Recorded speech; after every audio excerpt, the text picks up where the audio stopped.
Entrepreneur that wants to add doors, make a difference, increase revenue, help others, impact lives, and you are interested in growing in business and life, and you're open to doing things a bit differently, then you are a DoorGrow property manager. DoorGrow property managers love the opportunities, daily variety, unique challenges, and freedom that property management brings. Many in real estate think you're crazy for doing it. You think they're crazy for not because you realize that property management is the ultimate high trust gateway to real estate deals, relationships, and residual income. At DoorGrow, we are on a mission to transform property management business owners and their businesses. We want to transform the industry, eliminate the BS, build awareness, change perception, expand the market, and help the best property management entrepreneurs win. We're your hosts, property management growth experts, Jason Hull, the founder and CEO of DoorGrow, and Sarah Hull, the co-owner and COO of DoorGrow. Now let's get into the show. And our guest today is Brian Mullins. Brian, welcome to the show. Thanks for having me.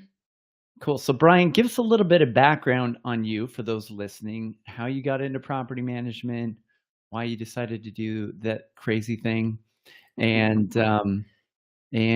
yeah, share a little bit about your journey in entrepreneurism.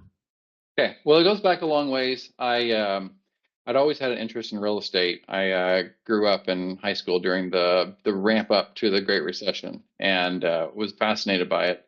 And graduated high school, wasn't sure exactly where I wanted to go. I was kind of leaning towards technology or entrepreneurship, finance, business, and started computer science. Said, "Oh hell no, I'm not doing this." And then switched over to finance. And in that time, I was also working for a collection law firm as my college job. So switched to finance, fell in love with that, and then I got an opportunity to take some electives in finance, and real estate was actually one of the departments under finance. And so like, well, I can get a minor and fulfill my electives in real estate or in finance. And so I took my first real estate class, and that was the point which I decided that this is where I wanted to be. And this would have been in '07, '08. And I set myself as a goal to go through college, graduate college, work 5 years for somebody else, and then start essentially a investment brokerage doing property management, acquisitions, the whole 9 yards. So went all the way through school, graduated in 2010, which was a really crappy time to find a job. And I said, I'm not going to go do some of these jobs that are actually available. And I went and got my MBA instead, graduated in 2012, worked 5 years for a regional automotive group, and I was in charge of all their real properties. And so I was doing a lot of commercial real estate at that point, building buildings, and also managing the various assets that they owned. And then after 1 week shy of my 5 year anniversary, I quit. Made a little bit of a shift. In hindsight, probably wasn't the best idea. I went more towards retail brokerage and ran with that. Never had a ton of success. Survived, made a decent chunk of change, but I was never super satisfied with it. Recruiting agents is not my jam. And so during COVID, I saw the handwriting on the wall. I knew that the market was going to collapse. You can't live with interest rates as low as they were, and it's a pendulum. It's going to swing the other way. And so we made the conscious shift at that point. And I took a few key members of my retail brokerage and said, we're going to go into property management. And this was in early 2021. And so at that point, I owned like 15, 17 doors, something like that. Myself, I managed a couple others. So we're at about 20 doors. And then we quickly expanded. We got up to our peak was about 150 doors that we got up to. And then that was about the time that we joined DoorGrow. And we ended up firing our largest client. It was an apartment complex because it was just an absolute nightmare. And then we've been rolling ever since. And then also during this time, I actually had an investor reach out to me and say, we want to grow a real estate portfolio. And so we shifted from when we originally signed on with DoorGrow to for really looking for clients to more, we need the process and the culture so we can grow this business because we've got essentially, a big portfolio of properties coming on, and we need to be able to scale that. So that's the short story of how I got into it. I've always loved it. all my work history has led up to this. I mean, working collections for 10 years through high school and college is a really good transition into property management because it's kind of the Mm. same thing. And then, Collection. going, yeah, I mean, it is. I mean, you're dealing with the people who don't pay their debts or a lot of mostly tenants, to somebody. And so you have to deal with that type of clientele. And it's that balance. And I really appreciate my lawyer that I work for. He really taught me a lot of like, how do we balance being compassionate, but also being firm? Because that you can be a jerk, right? Or you can be someone who just gets rolled over. It's like, you need to find that in between. And so I learned a lot from that. And then working real estate from 5 years, and then I learned a lot being on the retail brokerage side. So Awesome. for me, Yeah. So it sounds like you have a lot of experience that you really can leverage to benefit your clients. So the topic we are discussing today is how process and culture can make or break your organization. So what have you learned about process or culture related to this? Like what conclusions have you been arriving at? So yeah. So for me, I'm an only child. I was always raised, very independent, and I can do it myself. The mm, problem is I can't grow an organization like that. The kind of my first real inclination of this was like when I read the book Good to Great, right? It's, and then that's even on a big scale, but like, how can I be a leader to grow an organization? Because I can't do it all myself. I could, but I'm never going to be able to scale to where I want to. I'm always going to be capped out, and I'm going to have a job and not a business. And so, whenever this investor came on, and we were really starting to grow, like we were at 150, we were feeling the growing pains. And we noticed this, like with the retail brokerage, like keeping people was harder. Like I could recruit, I'm a good salesperson. I can, whatever I want to do, I can get somebody in the door, but then keeping them long term, because people are looking for something different than what I would be. And that's one of the biggest lessons I've learned, is that not everybody's like me. mm, I don't, this sounds bad. If I'm an employee, I don't care as much about culture, even though I do in the background, but like, that's not my main thing. Like I'm very goal oriented enough. I'm going to get my job done, but that's not what the majority of people are looking for. And so we need to be able to set that culture. And so that was kind of the first piece that we were kind of noticing, but we didn't really realize it. And so like when we came to DoorGrow, and especially when we got this investor, it was us too, because like you said, I have so much experience in all of this, and I've done this for so long. I'm a hell of a property manager. Like I can manage all day long. I don't like doing it necessarily, but I can't grow, right? I could probably manage 100, 150 doors on my own, but then I'm tapped out. And so how do mm, I take what I'm doing and make it a process so I can replicate it? And once I replicate it, even here in this market, how it should be something I can replicate in other markets as well. So that's kind of where we've been going. And we've been working really hard at getting those processes documented, getting as much automated as possible. So that way we don't have to worry about it. The system just runs on its own. And, once we and we're getting to that point now, and once we fully execute everything and we feel really confident in that, it's just going to be plug and play on growth.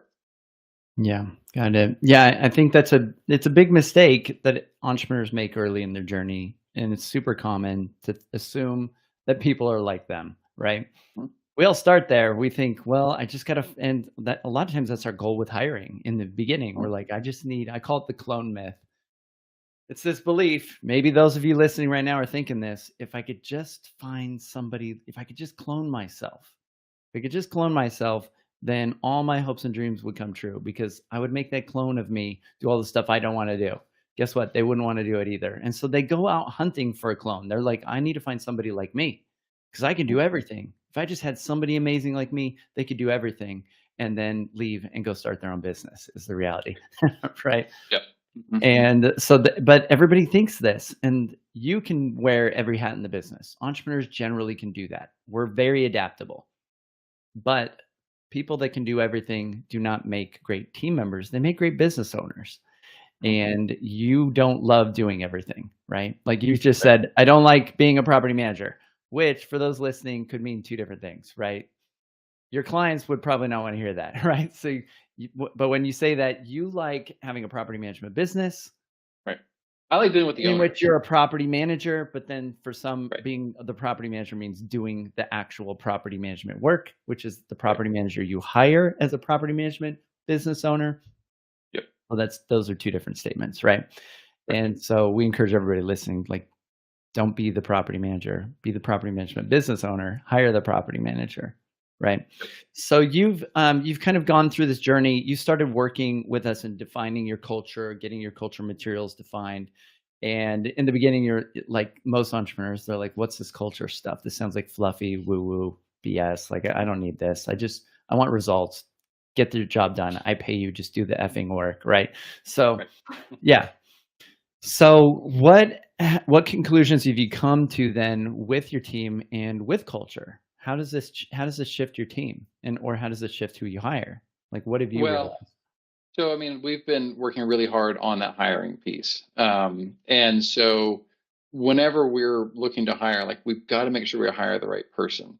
Mm, And we've had like some team players that maybe aren't the best team players, and then you try to hire someone that can put up with them. Well, that's not a good option, because you end up hiring somebody just like that, and then you got two people that are like that, and you're like, we can't do this. That's not a that doesn't really work in the organization, and it's going to completely destroy stuff. So we have to look for people who are willing to be team players. And so there was a book that I read, The Ideal Team Player by Pat Lencioni, and he mentions in the book three virtues, and I think it's a really good summation of what we're looking for when we hire. And those three are humble, hungry, and smart.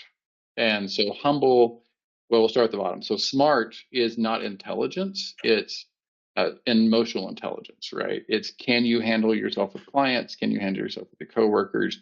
Do you know how to make a smart response to things? Hungry is obviously drive. We don't want people that are just here to get a paycheck and go home, because that's not going to succeed. We're not an assembly line, and this business is a 24/7 business. So I don't need someone at 5 o'clock that they've fallen off the face of the earth and maybe they're the only ones with an answer that we need to get a hold of. And then humble is the hardest thing to hire for. And humble is where I struggle the most, because naturally I am not a humble person. My wife likes to make fun of me about that, but it's true. I'm not. I've always known that I'm decent at what I do, and I walk and talk like it. So those three things is what we're looking for, and so we're very intentional when we're hiring now at looking for these aspects. Because you're right. When I first started hiring, I wanted to hire people like me, but all that would do is create tension, and they would eventually leave and start their own business, and that's not a way to grow the business. I need people that fit in their role, who know their role, but also there's only so many people that can be the entrepreneurs, only so many people that can be the leader, right, of the organization. That's just the way the world turns. And so, like, we're hiring people on culture, we're also hiring people for the right position that mm. fits their personality. So let's talk about humility. Let's talk about this, because I Mhm. think this is a challenge, and there's benefits to being humble. There's significant benefits to being humble. Humble means that you are teachable. It means that you are able to get new information, right? They say pride cometh before the fall, right? So if you're not humble in business, usually you get your ass handed to you at some point, and then you are forced to be humbled, right? Right. And so Yep. you either humble yourself or you get forced to be humbled. And so the advantage, and a lot of people think humility is debasing yourself or putting yourself down or saying that you're not great. And I don't think that's what real humility is. That's No. like false humility, maybe. Um, I don't think that's what humility is. I think my definition, or how I define humility, is that you have the ability to recognize others' hand in your own success, Yep. whether it's God, whether it's your team, whether it's your mentors. Just being able to recognize that other people played a part in your success is the key to humility. And it's also what opens the door to you being able to be more successful. Because if you think it's all you always are limiting your ability to have more success. Correct. Yeah, it's the people that are around you. And that's why whenever I hire somebody, like, if they think they're all that and that no one can touch them, they will never work because they they lose their hunger too, right? Because they think it's Mhm. all them. And they lose their smart communication. They think they're all that, and that they're always right when how they communicate. And that's not true. Everybody makes mistakes. I make mistakes. Everybody makes mistakes. And you have to be able to admit that humbly. And, you know, one of the things that we've always done, even from day one, is I want to make sure the client's taken care of. And that is being willing to admit when we've effed up Mm. and take the hit. I mean, there have been real estate deals in retail time. There's been, there's a tenant that we placed recently that just went completely downhill real fast and Mm. within like a month. And we took the hit on that. But that's not my client's fault, right? Should we have done that? I don't know. It's a really good client. And, you know, but, you know, we need to make it right to the client. And we need to say, hey, we shouldn't have placed this tenant in here. And we didn't. I told the client that, and I told him we'll make sure you're taken care of. So, Mm. and that's what we do. Being transparent. Hmm. Well, I think, I put a lot of research into this a long time ago because, I grew up in this religious culture in which you were always taught to be humble. But I was like, how do you humble yourself? Like, how do you become humble? And eventually I had this epiphany. If humility is recognizing others' hand in your success, the secret key to unlock humility and all the juicy benefits that everybody talks about that humility gives you, true humility, is gratitude. And so just learning to be grateful. And the way I think we can facilitate that with our team is to recognize their hand and to be grateful. So one of the things we do in our uh, almost all of our team meetings, especially our Mhm. daily huddle, we say we do caught being awesome or gratitude. And like, what are you grateful for? And in our daily planning that we give to clients to do, we're like, what can you appreciate? Yep. Right? And there's a double entender there or meaning, right, of increasing in value, but also recognizing gratitude, right? Yep. And whatever we focus on with our team and are grateful for, they get better at that. And So we can, for me, like it's not my natural instinct to say, hey, you did a good job. I have Mhm. forced myself to be like, hey, you've done a good job, and then I make sure my management team below me does the same thing with their people. I mean, we're Mhm. not big enough that I don't see it, right? Like they're floating around the office, and I hear it, and I will call the manager out and say, hey, you know, you should talk to your people and make sure they know that you know that they did a good job. Mm. That's one of the things, we do in our team review meetings. Well, I run them. But She like does. I we don't talk want about to. like, hey, what's going well? And then are there any challenges? And then I always just leave space at the end. Like, do you have just any ideas? Because maybe every day you do this thing and you're like, oh, it would be so much better if we could do it like this, or it would be easier if we could do it like this. Well, tell me that. Right. And then I always want to make sure that I'm bringing out the opportunity just to be thankful for what they do. Um, and especially because I don't have to do it. So if I didn't have you on my team, it would be me. It'd be me and Mhm. Jason. So like I'm appreciative, for the team members that we have and for the care that they really show our clients. Mm. And that to me is big. But our team members consistently, like they just go above and beyond. Like all of them. And they'll be like, "Oh, no, I already handled this," or, "Oh, well, hey, I found this problem and then I figured this and then I just took care of it." And we're like, "Okay, we weren't even involved in that." Yep. Like, thank you for doing that. Um, and I think that's a really good like the daily huddles are great. And then that one-on-one too is also really really important for them to just to hear that because it's always nice to hear thank you, and especially in an industry like property management where your tenants are not calling you going, "Hey Brian, I just wanted to tell you how amazing you are. Thank you so much for being so great. I really appreciate everything you do. I've never had a property manager that really cares like this." They're like, "Why wasn't this done right? And I'm angry about this and rah," right? Like this is what we Mhm. deal with and this is what our front end staff deals Mm. with. So having something to counterbalance the like ball of hatred that's presented to us every day is huge in this industry. Mhm. Yeah. Yep. I think what's really cool when Sarah's running our meetings, what we'll see is that the teams, because we've led by example, and Sarah's much better at this. She points out every team member that, like, thank you for doing this and this sort of thing. The team now do it for each other. So when we have our little stage in our morning huddle that we do, it's, copying awesome, or, anyone do anything kind of praiseworthy, then, team members now are calling out at other team members. Hey, Hmm. thank you for Adam getting answers to me so quickly. He's always so responsive, things like this. And so the good in that, in being grateful, you're magnifying all the good. And so all my team members want to do more. They're getting rewarded. Mhm. And what I find most team members want more than money, most team members want recognition more than money once their basic needs are met. And that's Maslow's weird for us hierarchy as of needs. entrepreneurs. That's weird Yep. for us because we like money, right? We Mhm. like money probably more than recognition. We're like, well, let's get paid.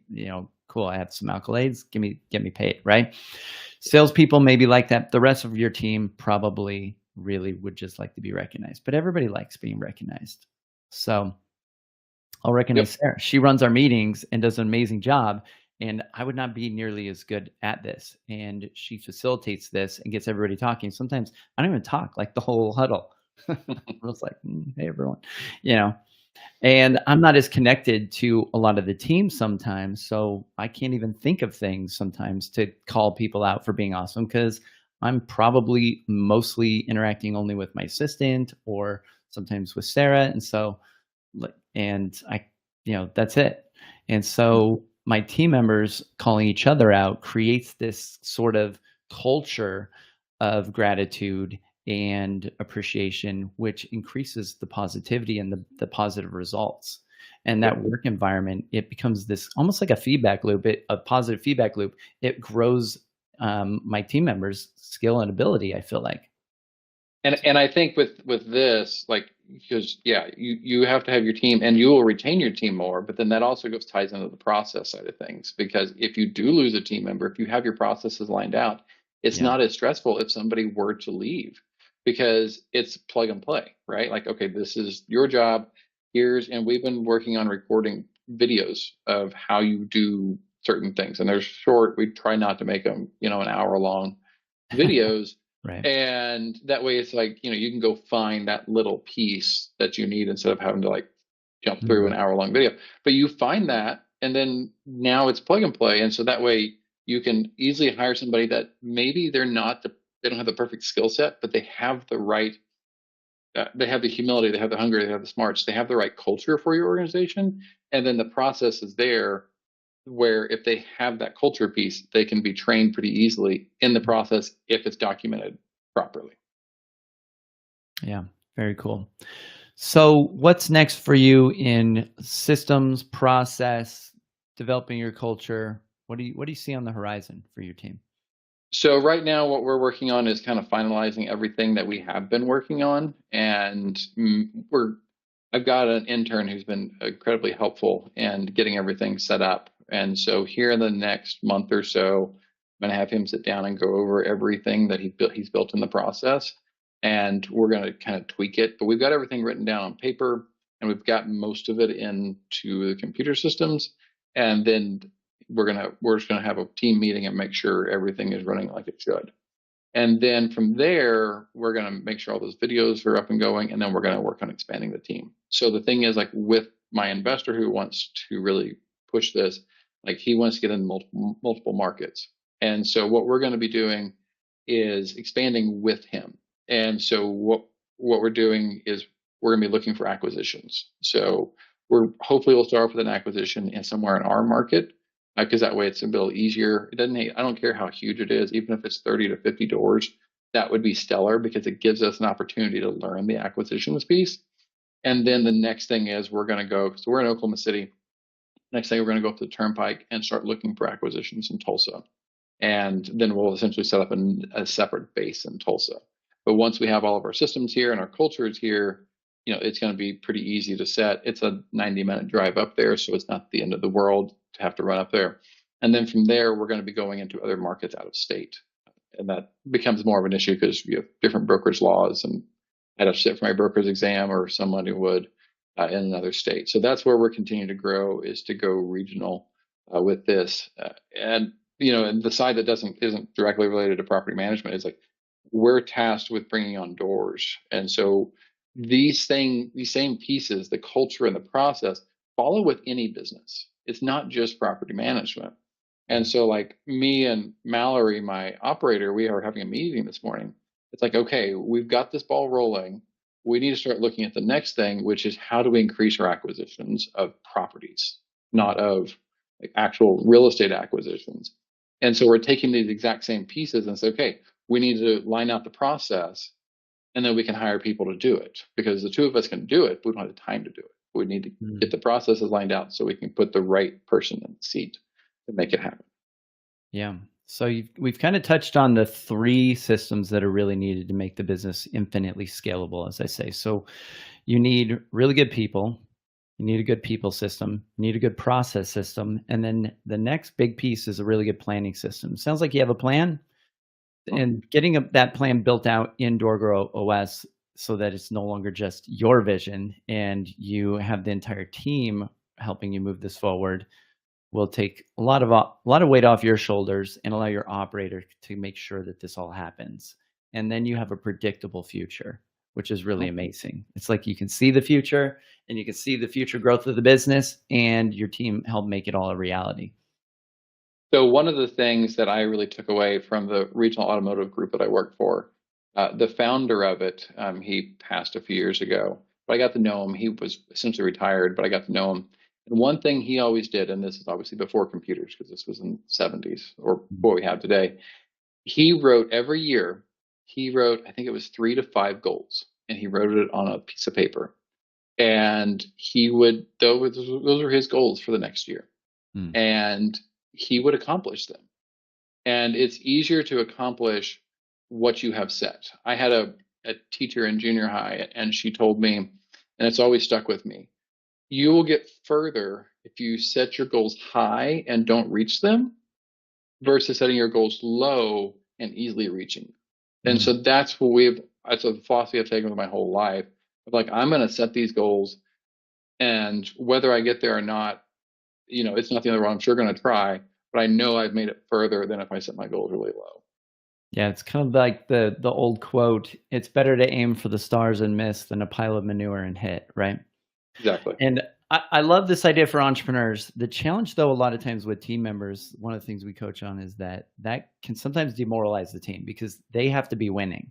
And so I say, entrepreneurs, set your big, hairy ass goal, keep it private from your team. And then with your team, set a goal that there's 0 chance they cannot hit by the end of the year, 0 chance that they don't hit by the end of the quarter, and that they're very likely to hit by the end of the month. And because you want to teach them to be winning constantly. And this gives them the ability to recognize them, and they actually increase their results because they're winning.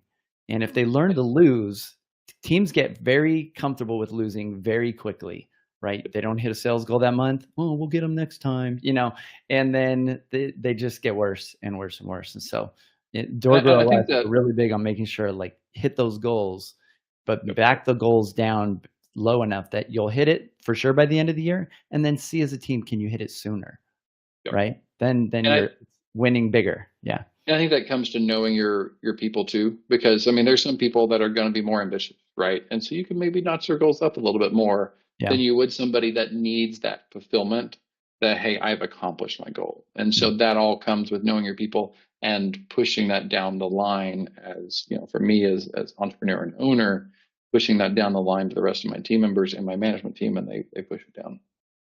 Cool. Well, Brian, we appreciate you being in the program. Yeah. Do you want anyone to reach out to you from this, or get in touch with you, or? Yeah, we're in Oklahoma City Metro. If you have anybody that is looking to expand their real estate portfolio, feel free to give us a holler. You can find us at 1907investments.com, or you can find me online. I'm all over the place. And we really take pride in taking care of our tenants, treat our tenants as clients, because then you're going to have a more successful business. Because if you want your real clients, your owners to succeed, you got to make sure the tenants stay in and are happy. Awesome. Well, Brian, you're a sharp guy. We appreciate you being in the program. Thanks for coming on the DoorGrow show. Appreciate y'all. Thanks, Brian. See ya. All right. So, if you are a property management business owner and you are at the place where you are stressed out, you're struggling, you're frustrated, maybe you're thinking, like, what's my business worth? Keeps coming up into your head because you're like, maybe I should exit this. You want to get out of it. Maybe in the next 2 to 3 years is your plan because you don't really see a light at the end of the tunnel. Then reach out to us at DoorGrow. We can help you get out of that, out of a business that you don't enjoy, and turn it into the business of your dreams, a business that you do enjoy, help you get the right systems installed so that it becomes easy, comfortable, and maybe even fun, right? Let's have a little fun. And if you would like that, reach out to us at DoorGrow. You can check us out at doorgrow.com. Bye, everyone.